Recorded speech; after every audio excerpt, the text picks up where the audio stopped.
खुलुमबाय स्टुडिअ दङ आं राजिब बसुमतारी दिनैनि समाव 125th एमेन्डमेन्ट बिलखौ लानानै गोबां काउन्सिलाव बाथ्रा सावरायनाया सोलिगासिनो दं आरो दिनै बिटिसिनि गेजेरावबो 125th एमेन्डमेन्ट बिलखौ लानानै आथिखालनि जोंनि रायजो सभानि सोद्रोमा प्रमोद बर' बिथाङा गोबां खामानि मावगासिनो दं लोगोसे दुलाराय बर' फरायसा आफादाबो 125th एमेन्डमेन्ट बिलजों लोगोसे बिटिआर गोजोन गोरोबथानि दफाफोरखौ मावफुंनांगौनि दाबिजों सोमावसारनायाबो सोलिगासिनो दं थिग बेबायदि समावनो BPF लाइमोन गांखंनि दैदेनगिरि कास्टम बसुमतारी बिथाङा 125th एमेन्डमेन्ट बिला जुदि जायोब्ला जोंनि बिटिसि ओनसोला गोबां जौगानाय फैगोन एबा बे जोंनि बिटिसि ओनसोलल' नङा मोनफ्रोमबो काउन्सिलावनो बे 125th एमेन्डमेन्ट बिल फैबा गोबां रांखावरि बिथिङाव जौगानाय फैगोन लोगोसे समष्टि बांनाय बेफोर जुदि जामारोब्ला अब्लानिया गोख्रों जागोन होननानै बुंदों बिटिसि काउन्सिलखौ आरो बेजों लोगोसे फोरमायदों दि जुदि बायसान्स जुदि 125th एमेन्डमेन्ट बिला जायोब्लाबो अब्लाबो इन्टारिम गभखौ BPF सरकारानो खुंफिनगोन होननानै बाथ्रा बुंदों कास्टम बसुमतारी बिथाङा आरो बे बाथ्राखौ बुंनायनि गुबै जाहोनानो जाहैबाय जे आथिखालाव गोबां सावरायजादों दि जुदि 125th एमेन्डमेन्ट बिल जायोब्ला अब्लानिया इन्टारिम गभ जाफिनगोन बेफोरबायदि बाथ्राखौ लानानै फोरमायदों मानो होनबा बे 125th एमेन्डमेन्ट बिला थांनाय 2019 मायथाइयाव गायसनजादोंमोन आरो बे 2019 मायथाइयाव BPF दोलोआनो सरकाराव दंमोन बेखायनो फैबाय थानाय समाव जुदि 125th एमेन्डमेन्ट बिला जानानै जुदि इन्टारिम जायो अब्लानिया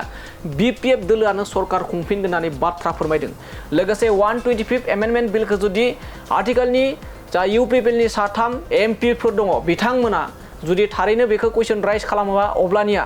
कुइसन थिखोयोब्ला अब्लानिया बेयो जाफुंनायनि लामाबो जानो हागौ होनना फोरमायदों आरो जुदि थारैनो 125th एमेन्डमेन्ट बिला जुदि जायोब्ला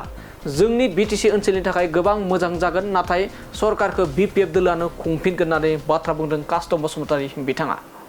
125 एमेन्डमेन्टआ बियो अबेनिफ्राय फैदों आरो मा दं बेयाव बेखौ जोंबो फरायबाय नोंसोरबो फरायजोब्बाय 125th एमेन्डमेन्टआ बिटिसिनि मडेल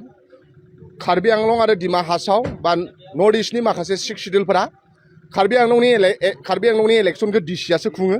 बिटिसिनि इलेक्सनखौ इलेक्सन कमिशनारा खुङो ओंखायनो कार्बि आंलंआ होनदों बिटिसि बादि गावसिनि इलेक्सनखौ आसाम इलेक्सन कमिशना खुंनांगौ कार्बि आंलंआव स्पिकार गैया जोंहा बिटिसि एसेम्बलि दं कार्बि आंलंआव चेयारमेन दङ कार्बि आंलंआ होनदों जे बिटिसि बादि खालामनांगौ ओंखायनो दा माखासे सिक्स सिडिउलनि गोहोआ खम दा ओंखायनो बिथांमोनहा जोंनि मडेल बिटिसिनि मडेल लानानै बिथांमोना 125th एमेन्डमेन्टआ जायोबा मोजां कार्बि आंलं डिमा हासाव बा मिज'रामनि मोनथाम सिक्स सिडिउल बा जोंहा मेघालयनि मोनथाम सिक्स सिडिउला मोजां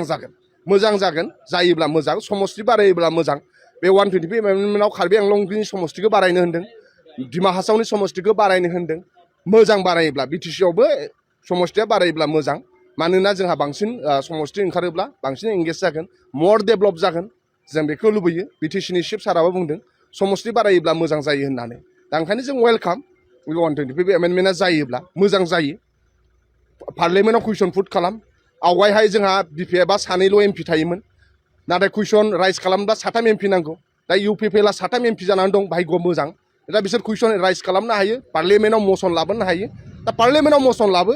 पार्लियामेन्टआव डिसकास खालाम जोंनि थाखाय मोजां बिटिसिआव समष्टि बारायोब्ला जोंनि थाखाय मोजां BKWCआ इलेक्सन जायोब्ला मोजां फान्ड मोनगोन स्टेटनिफ्राय BKWC बिटिसिनि बाहेरानि बर'फोरनि जिथु पलिटिकेल राइट बेयाव जुदि इलेक्सन जायोब्ला सोर हाथो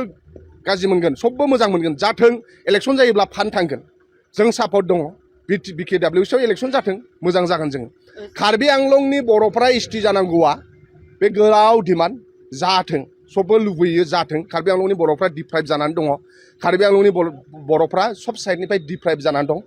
मोजां जाथों ओंखायनो कार्बि आंलंनि बर' आरो डिमा हासावनि बर'फ्रा ST जायोब्ला जोंनि थाखाय मोजां निफ्रायनो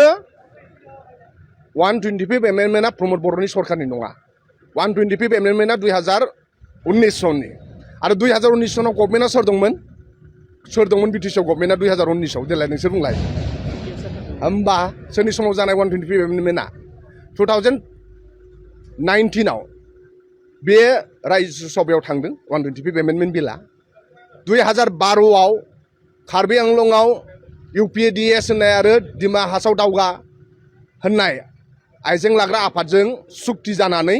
2019आव बे मुभ जादों आरो 2019आव भारतनि रिप्रेजेन्टेटिभफोरखौ बिदान्ता हटेलाव गुवाहाटीयाव थिनहरदों बाव जोंनि BPF नि दैदेनगिरिफ्रा सावरायदों दा ओंखायनो 125 एमेन्डमेन्टआ प्रमद बर' सरकार समनि नङा 2019 समावसो ओंखायनो 125 एमेन्डमेन्टआव माखासे क्लजेस दङ बेफोर जायोब्ला BTC आ मोजां